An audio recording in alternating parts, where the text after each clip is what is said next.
Hello everyone, আসসালামু আলাইকুম। কেমন আছেন সবাই? আশা করছি সবাই অনেক বেশি ভালো আছেন। আলহামদুলিল্লাহ, আল্লাহর রহমতে আমরাই অনেকটাই ভালো আছি। চলে আসলাম নতুন আরেকটি রান্নার ভিডিও নিয়ে। আশা করছি সবাই পুরো ভিডিওটি শেষ পর্যন্ত দেখবা। তো আজকে সকাল সকাল ঘুম থেকে ওঠার পরে আম্মু বলতেছে যে সবজি খিচুড়ি রান্না করব। সব ধরনের সবজি কেটে নেওয়ার জন্য। তো এদিকে ঘরে যা যা ছিল তা এনেছিলাম। এখানে নিয়েছিলাম বেগুন, ফুলকপি, সিম, গাজর, টমেটো, আলু, পেঁয়াজ, কাঁচামরিচ সব কিছু আমি কেটে ধুয়ে নিছি। এখন রান্না বসায় দিবে। তো খিচুড়ি রান্নার জন্য এখানে চুলায় একটা পাতিল বসায় দিছে। দেন এখানে তেল, পেঁয়াজ আর জিরার গুঁড়ো দিয়ে দিয়েছে। এখন এগুলা ভালোভাবে নেড়ে নিবে। তারপর দিয়ে দিবে এখানে টমেটোগুলো ভালোভাবে নেড়ে ছেড়ে এখানে এখন দিয়ে দিবে চাল আর ডাল, যেগুলো আমি ধুয়ে রেখেছি এগুলা দিয়ে দিবে।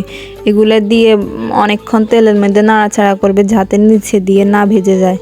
আর বাসায় কিরকম রান্না হয় সেটা আমি জানি না, বাট আমাদের এখানে এরকমই রান্না হয়। তারপর এখানে সব ধরনের সবজি যেগুলো আমি কেটে রেখেছি এগুলো দিয়ে দিবে চাউলের মধ্যে।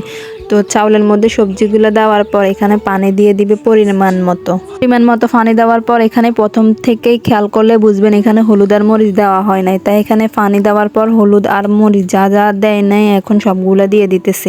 হলুদ, মরিচ, লবণ সব কিছুই দেওয়া শেষ। এখন বাকি আছে শুধু কাঁচামরিচগুলোও এখন দিয়ে দিবে। তো কাঁচামরিচগুলোও এখন দিয়ে দিয়েছে। এখন ঢাকনা দিয়ে রাখবে। তারপর 10 মিনিট পর ঢাকনা খুলে দেখি যে এখানে মাত্র পানিগুলা ফুটতেছে। তো পানিগুলা শুকান পর্যন্ত ওয়েট করতে হবে। তাই জোরে আগুন দেওয়া হচ্ছে। এখানে তো মাটির চুলা, আগুন যত জোরে দিবে তত তাড়াতাড়ি হবে।